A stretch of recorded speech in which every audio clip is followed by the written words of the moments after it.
Bab 1081, Malam Pertengahan Musim Gugur. Tidak lama kemudian, Dewa Perang Kunlun yang sebenarnya pulang. Jika peristiwa dirinya membunuh Tokia dan ibunya sampai ke telinga Dewa Perang Kunlun, nyawanya pasti dalam bahaya. Karena itu, Megan memilih pulang ke rumah orang tuanya dan tidak pernah kembali lagi. Tebakan Dewa Perang Kunlun benar, tidak perlu diragukan lagi. Megan melarikan diri karena kejahatan yang ia lakukan. Cari di seluruh dunia, perintah Dewa Perang Kunlun. Bagaimanapun caranya harus temukan Megan. Baik, pelayan buru-buru menjawab. Ikut aku, ujar Dewa Perang Kunlun melirik Christian. Dia membawa Christian ke kantornya. Pernahkah ibumu menghubungimu? Kamu pasti tahu dia di mana, kan? Megan adalah ibu kandung Christian. Ayah, aku tidak tahu, jawab Christian menggelengkan kepalanya. Aku mencoba menghubunginya, tapi tidak bisa, benarkah? Dewa Perang Kunlun sedikit curiga. Dia mengeluarkan ponselnya dan menelepon nomor Megan. Ternyata memang tidak bisa dihubungi. Kalau Megan menghubungimu, segera beritahu aku. Kalau tidak, jangan salahkan aku kejam mengusirmu keluar dari keluarga agung. Ujar Dewa Perang Kunlun. Ayah, jangan khawatir, aku akan mematuhi perintah. Jawab Christian. Dan, bagaimana kamu menyinggung Recha? Tanya Dewa Perang Kunlun. Christian gagap dan tidak bisa mengatakan alasannya. Urn, kamu takut kepulangan Tokia ke keluarga agung akan mengancam posisimu? Cibir Dewa Perang Kunlun. Isi hati Christian berhasil ditebak Dewa Perang Kunlun. Ini membuat wajah Christian memerah dan mulai berdalih. Ayah, aku salah. Aku tidak, cukup, anggap ini sebagai peringatan. Kalau ada yang berani melanggar aturan keluarga lagi, jangan salahkan aku kejam. Ujar Dewa Perang Kunlun melambaikan tangan. Christian keluar. Dewa Perang Kunlun memandang bulan yang cerah di langit dengan emosi. Hari reuni keluarga pada festival pertengahan musim gugur segera tiba. Harus segera membawa Tokia pulang ke keluarga agung untuk mengenal keluarganya. Akan lebih bagus jika bisa makan bersama. Sayangnya, Melanie mungkin sudah meninggalkannya selamanya. Di Tomota Group, Tokia tidak tahu apa-apa tentang identitas dirinya. Recha tahu, dalam beberapa hari ini Dewa Perang Kunlun pasti akan meminta Tokia pulang untuk mengenal keluarganya. Recha ingin lebih dulu memberitahu Tokia, namun, Recha sempat ragu beberapa kali. Dia tidak tahu harus mulai dari mana. Recha, ada apa denganmu? Apakah ada yang ingin kamu katakan padaku? Tanya Tokia merasakan keanehan Recha. Tokia, apakah kamu ingat keluarga Ludwig mengatakan kamu kebal terhadap semua racun? Tanya Recha menarik napas dalam-dalam sambil mengangguk. Tentu saja ingat. Kenapa? Angguk Tokia. Tokia, aku katakan sejujurnya padamu.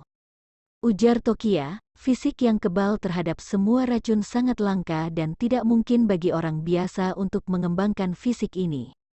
Setidaknya harus memiliki 100 tahun warisan dari keluarga terkenal, baru memiliki kemungkinan ini. Apakah kamu mengerti maksudku? Maksudmu? Aku sama sekali tidak kebal terhadap semua racun, ujar Tokia. Recha, bukan, kamu salah paham. Lupakan saja, aku tidak peduli racun apa itu, selama bisa bersamamu itu sudah cukup, ujar Tokia. Oh iya, ada yang ingin kukatakan padamu. Apa? Tanya Recha penasaran. Tanpa sadar Tokia menutupi perutnya dan wajahnya memerah. Tokia malu mengatakan kehamilannya. Bab 1082, seseorang datang mencari masalah. Tepat saat ini, tiba-tiba terdengar suara menghancurkan kantor disertai teriakan Zeus. Apa yang kamu lakukan? Hentikan, terjadi sesuatu. Recha dan Tokia terkejut, mereka segera lari ke bawah. Di lantai bawah adalah kantor bisnis konstruksi Tomota Group. Penanggung jawab bisnis konstruksi ini adalah Zeus. 8 pria kekar berambut kuning sedang menghancurkan kantor saat ini. Kantor hancur berantakan, beberapa karyawan terluka, kepala Zeus terluka dan rambutnya berlumuran darah. Meski begitu, Zeus tidak peduli dengan lukanya dan mencoba yang terbaik untuk menghentikan para pria kekar itu. Wajah Tokia tiba-tiba memucat. dia buru-buru menarik Zeus ke tempat yang aman. Zeus, bagaimana keadaanmu, kakak, kakak ipar, cepat hentikan mereka. Ujar Zeus terus meneteskan air mata, mereka sungguh keterlaluan. Hentikan, semuanya hentikan, teriak Reca. Namun, 8 pria kekar itu mengabaikan Reca dan terus menghancurkan kantor. Sialan, Reca sangat marah. Dia menendang terbang sederet bangku di kakinya. Bangku itu seperti bola meriam besar, menghantam 8 pria kekar itu. Pong, pong, pong. Setelah terdengar suara dentuman, bangku-bangku itu hancur dan 8 pria kekar tersungkur di tanah dengan keadaan kepala pecah dan berdarah. Pelipis seorang pria terluka dan pingsan di tempat. Sialan, beraninya memukul kami, sudah bosan hidup ya? Teriak 8 pria kekar. Apakah kamu tahu kami berteman dengan siapa? Diam, Reca berteriak, sekarang bukan giliran kalian berbicara. Sialan, kalau tidak beri kamu pelajaran, kamu tidak tahu apa arti hidup yang sebenarnya? Mereka bangkit dan mencoba memberi Reca pelajaran.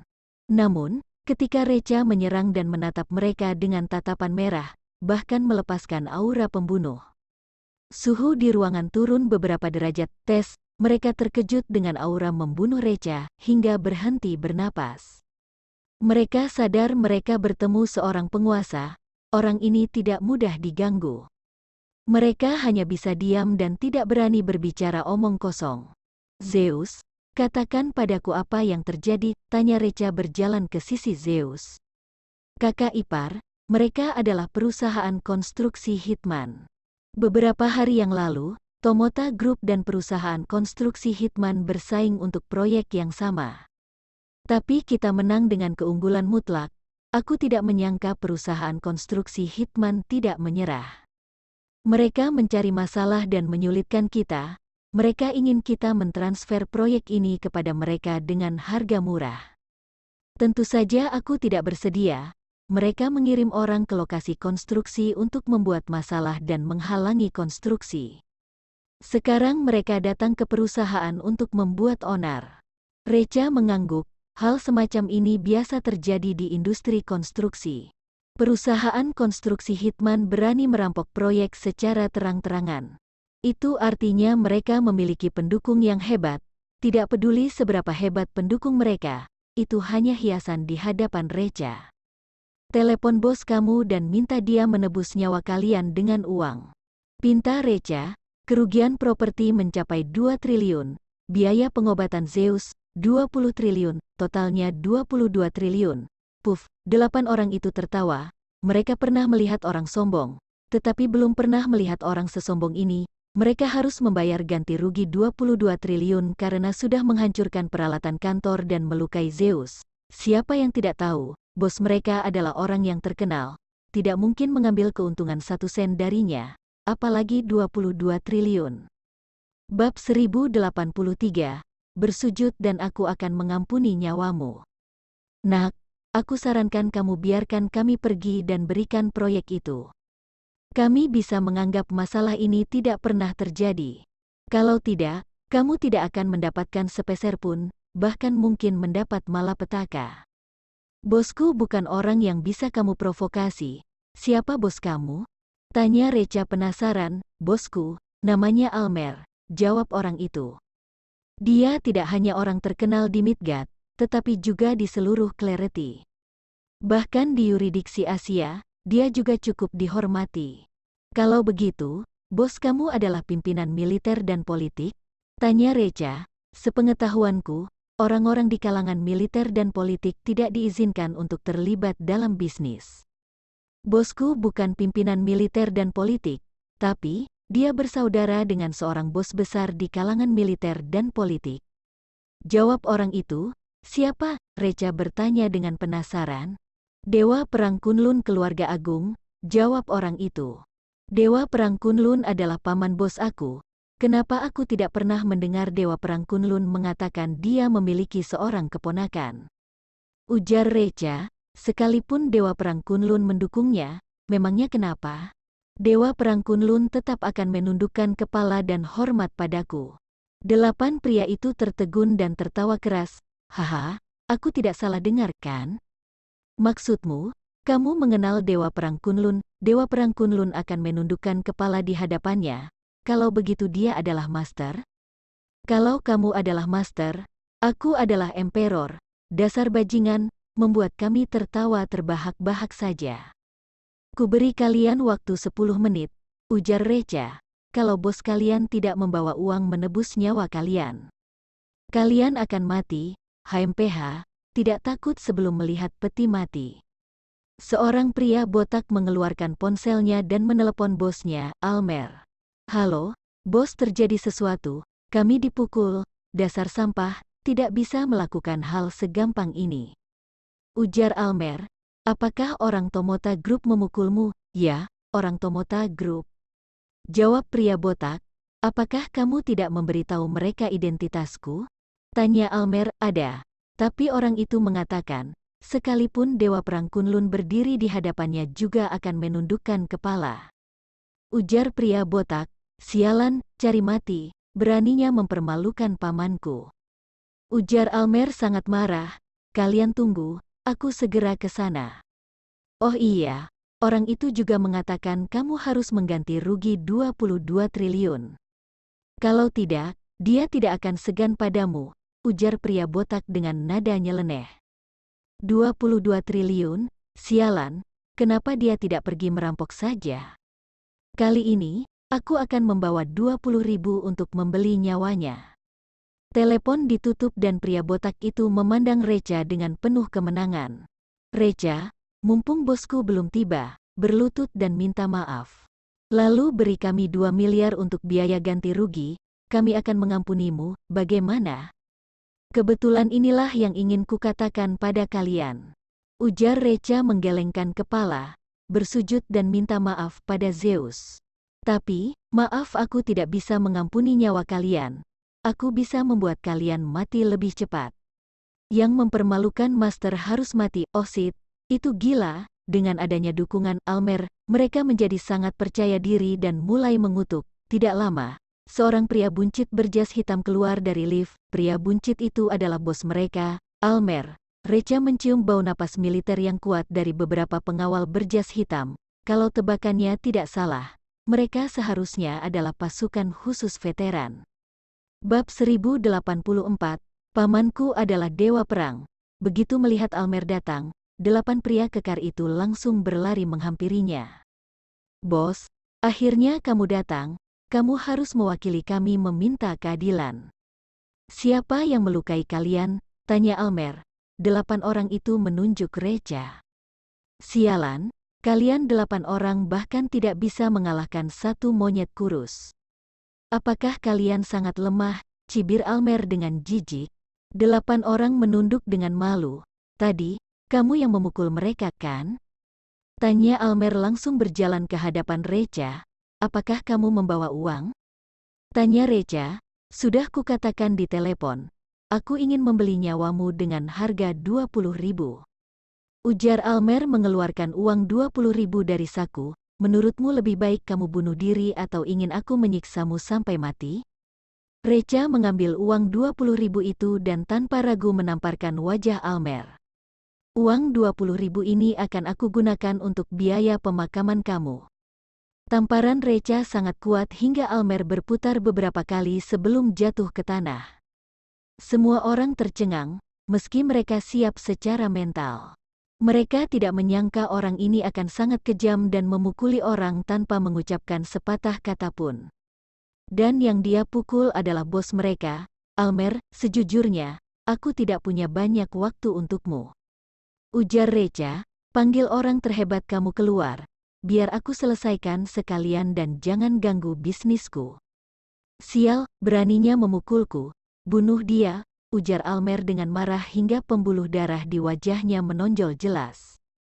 Tidak, biarkan dia sekarat, aku ingin menyiksanya pelan-pelan. Baik, para pengawal berjas hitam yang dibawa Almer langsung mengepung Recha. Para pria berjas hitam mengepalkan tinju mereka dan segera mengepung Recha. Recha menyeringai jahat dan mengayunkan tangannya dengan santai. Satu persatu jarum perak melesat keluar dari ujung jari Recha.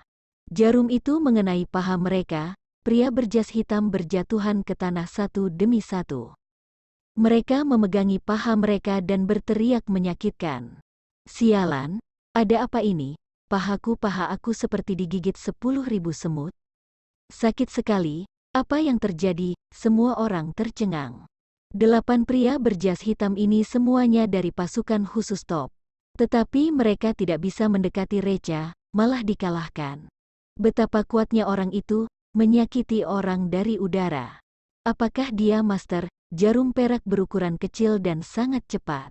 Mereka tidak menyadari jarum perak ini. Almer menelan ludah. La menyadari kali ini dirinya mendapat masalah besar. Orang ini sangat kuat. Almer tiba-tiba memiliki pemikiran untuk merekrut orang berbakat. Pantas saja begitu sombong, ternyata orang hebat, ujar dia menarik napas dalam-dalam. Kulihat kamu cukup berbakat, apakah kamu tertarik mengikutiku? Aku akan memaafkanmu dan juga akan mendidik kamu.